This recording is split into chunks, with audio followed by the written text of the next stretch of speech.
Hello students, I am Paul sir. आज का मेरा टॉपिक है कैलेंडर।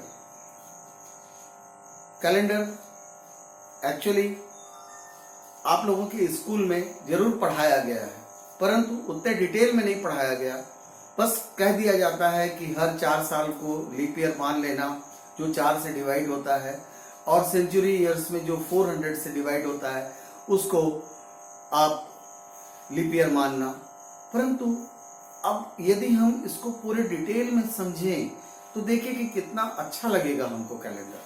ध्यान दीजिएगा कि हम जानते हैं कि 7 डेज 7 दिन इंटू 52 वीक्स बराबर 364 डेज होता है।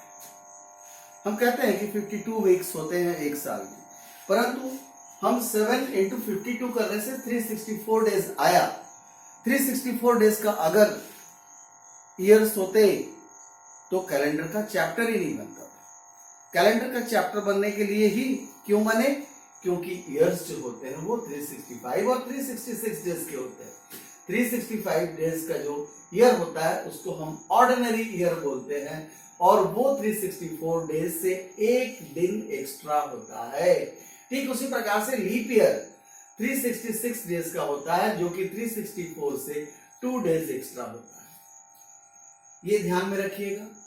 अब देखिए, हम आते हैं रियल फैक्ट के ऊपर।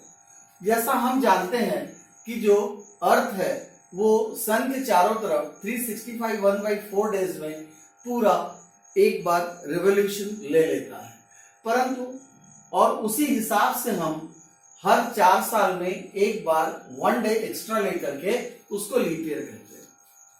और उस लीप ईयर को हम को कैसे सेट किया गया है हमारे लिए कि वो 4 से डिवाइड होता है, जिससे हमको ये मालूम चल सके। ठीक, परंतु एक्चुअली जो अर्थ होता है वो सन का जो पूरा रेवोल्यूशन लेता है वो 365 डेज 5 आवर्स 49 मिनट और 12 सेकंड में पूरा एक रेवोल्यूशन लेता है। यानी आप तय मान लीजिए कि 1/4 यानी 6 आवर न लेकर के क्या लेता है, 5 आवर 49 मिनट 12 सेकेंड, यानी 10 मिनट और 48 सेकेंड पहले ही वो रेवोल्यूशन ले लेता है। तो 10 मिनट और 48 सेकेंड हर ईयर में कम होता चला जा रहा है, और 400 साल में पूरे 72 आवर्स कम हुआ, यानी कि 3 डेज। तो हर 400 साल में 3 दिन कम हो रहे हैं। इस 3 दिन को कैलेंडर ने कैसे सेट किया है? सेंचुरी ईयर्स में। देखिए, यहां पर ध्यान दीजिए कि 1600 ये 400 से डिवाइड हो रहा है, इसको लीप ईयर ले लिया है। इसका फरवरी जो है वो 29 का है, परंतु 1700 यद्यपि ये 4 से डिवाइड हो रहा है फिर भी ये ऑर्डिनरी ईयर है, और इसका फरवरी कितने का है? 28 का। 1800 4 से डिवाइड हो रहा है, परंतु एक ऑर्डिनरी ईयर है। यहां पर इसका फरवरी भी 28 होगा, यहां पर अब 2 दिन कवर हो गए हैं। अब 1900 भी एक ऑर्डिनरी ईयर है जिसका फरवरी 28 है।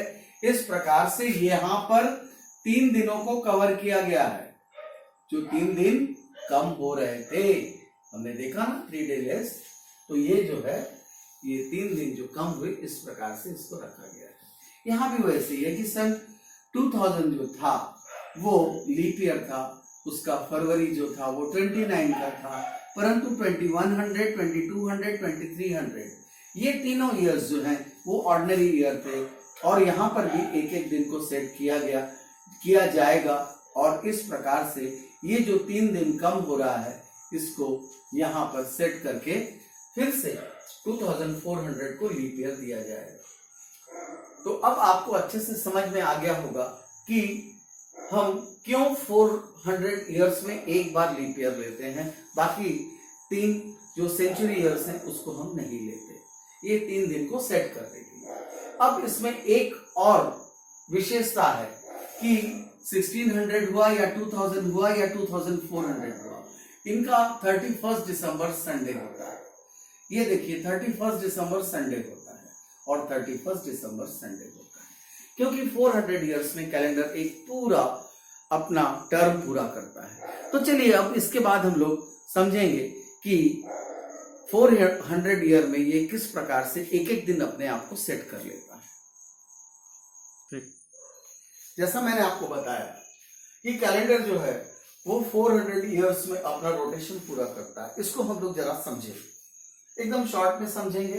देखिए मैंने आपको बताया था कि 31 दिसंबर 1600 संडे और 31 दिसंबर 2000 भी संडे था। कि किस प्रकार से रोटेशन हुआ अपन देखते हैं कि 1600 से 1700 की पहले हम लोग यात्रा करते हैं।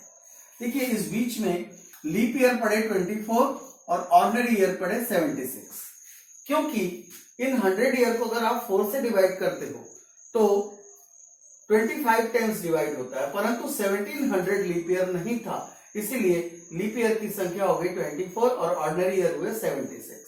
आपने देखा था कि लीप ईयर हमेशा 2 दिन एक्स्ट्रा देता है। मैंने आपको अभी थोड़ी देर पहले ही बताया था कि लीप ईयर 2 दिन एक्स्ट्रा देता है और ऑर्डिनरी ईयर 1 डे। इस प्रकार से ये 48 और 76 डेज एक्स्ट्रा निकले पूरे 100 ईयर में, लीप ईयर और ऑर्डिनरी ईयर को जोड़ करके। इस प्रकार से 124 डेज होते हैं। इसको हम 7 से डिवाइड करते हैं तो जो रिमाइंडर बचेगा उसके तरफ हमारा ध्यान रहेगा कि रिमाइंडर बच रहा है 5। तो रिमाइंडर बचा 5 मतलब हो गया संडे प्लस 5 फ्राइडे, मतलब 31 दिसंबर 1700 क्या था, फ्राइडे था। अब हम आगे बढ़े, 1700 से 1800 जाएं, स्टोरी सेम रहेगी, क्योंकि उसी प्रकार से लीप ईयर 24 और ऑर्डिनरी ईयर 76, वह 124 डेज ही आएगा। इसको जब हम 7 से डिवाइड करते हैं ये भी 5 डेज देगा, और अब 5 फ्राइडे से हम प्लस 5 करेंगे तो ये मिलेगा वेडनेसडे, मतलब 31 दिसंबर 1800 वेडनेसडे था।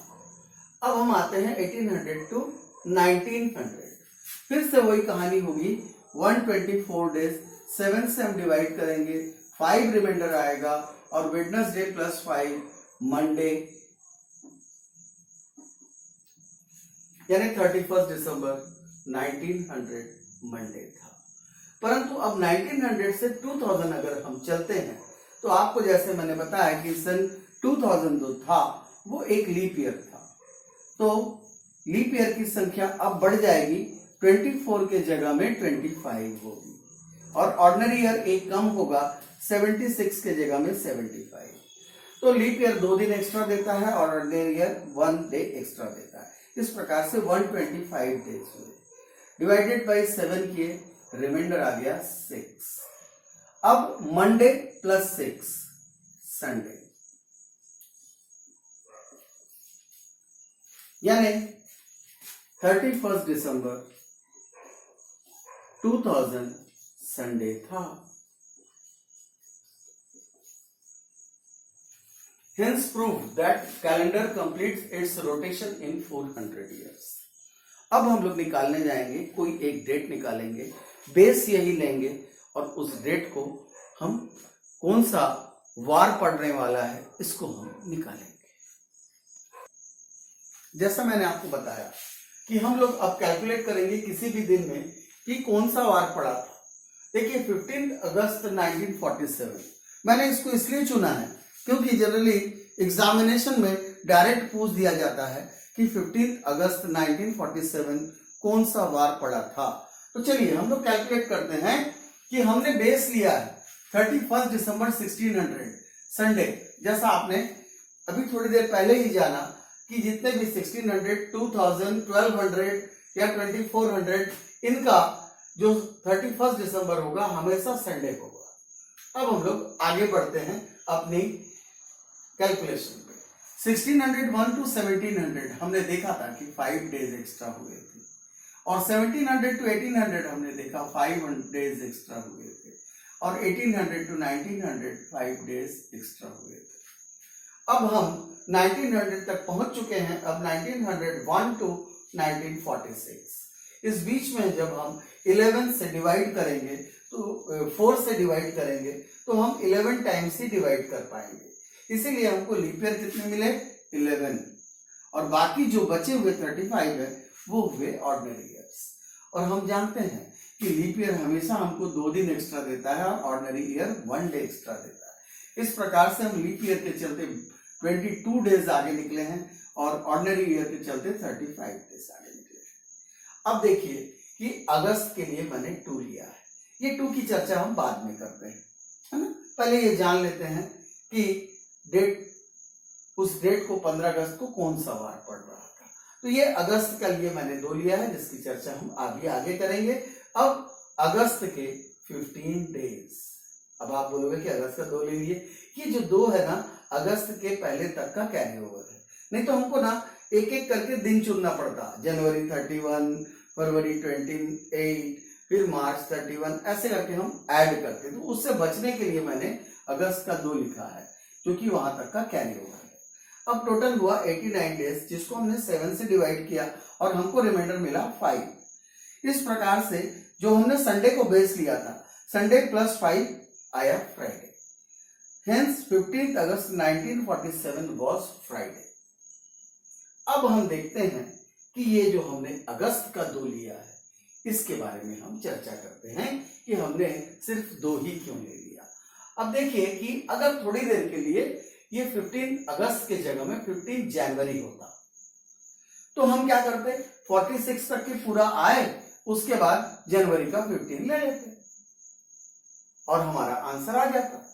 इसीलिए अगर जनवरी दिया हुआ है तो हम जनवरी को 0 लिख रहे हैं, क्योंकि जनवरी का हमको 31 डेज कैलकुलेट नहीं करना पड़ रहा है, हम केवल 15 डेज ले रहे हैं। परंतु जैसे ही हम 15 फरवरी लेते हैं तो जनवरी का 31 डेज क्रॉस होता है। तो जनवरी 31 डेज का है, वो अगर क्रॉस होगा तो उसको 7 से डिवाइड करके देखें हम कि रिमाइंडर कितना बच रहा है, 3। तो फरवरी में क्या हो जाएगा, 0 + 3। ये हुआ कि जब भी 15 फरवरी या 16 फरवरी या कोई भी फरवरी का डेट दे तो जनवरी का कैरी फॉरवर्ड हो गया 3 प्लस फरवरी का जो भी डेट रहेगा वो हम डाल देंगे। ठीक उसी प्रकार से अब हम 15 मार्च का अगर डेट दिया होता तो हम क्या करते कि फरवरी ऑर्डिनरी ईयर है तो फरवरी 28 डेज का होगा, उसको 7 से डिवाइड किए, पूरी तरीके से डिवाइड हो गया, रिमाइंडर 0 आया तो कोई कैरी फॉरवर्ड नहीं हुआ। इसीलिए ये 3 फिर से रिपीट हो जाएगा और 15 मार्च का आपको डेट दे रहा है तो पहले आप 3 लिखिए और उसके बाद 15 को ऐड कर लीजिए। इन द सेम वे अब अगर 15 अप्रैल दिया तो मार्च का महीना क्रॉस होगा, तो जो महीना क्रॉस हो रहा है उसको देखिए कितने डेज का है वो, तो ये 31 डेज का है। तो 31 डेज को आप 7 से डिवाइड करेंगे, रिमाइंडर आएगा 3। तो अप्रैल का अगर कोई डेट देगा तो मार्च का जो 3 दिन एक्स्ट्रा आ रहा है उसको भी ऐड किया जाएगा, तो क्या मिल जाएगा 6। यानी 15 अप्रैल दिया तो पहले आप 6 लिखिए फिर 15 लिखिए। अब आते हैं हम मई के महीने में। मई के महीने में अप्रैल क्रॉस करेगा। अप्रैल कितने दिन का होता है, 30 डेज का, और ये रिमाइंडर कितना देगा 2। तो देखिए ये 6 + 2 मई जो हो जाएगा उसमें हमको लिखना था 8, पर हम 8 नहीं लिखेंगे। इस 8 को 7 से डिवाइड करके फिर हम रिमाइंडर लिखेंगे, तो रिमाइंडर कितना आ रहा है 1। ये आ गया 15 मई का। मैंने मई महीना का आपको कोई भी डेट दे रहा है तो पहले 1 लिखिए और फिर जितने भी दिन उसका दिया है उसको लिख लीजिए। अब हम आते हैं जून महीने में। तो जून में आने से क्या देखेंगे हम कि मई का महीना क्रॉस किया, मई 31 डेज का है, रिमाइंडर देगा 3, मतलब 1 + 3 4। तो 15 जून या कोई भी जून का डेट दे रहा है तो पहले 4 लिखिए फिर उस डेट को लिखिए। अब हम आते हैं जुलाई। तो जून का महीना कितने का है, 30 का। ये हमको कितना रिमाइंडर दे रहा है 2, तो 4 + 2 6।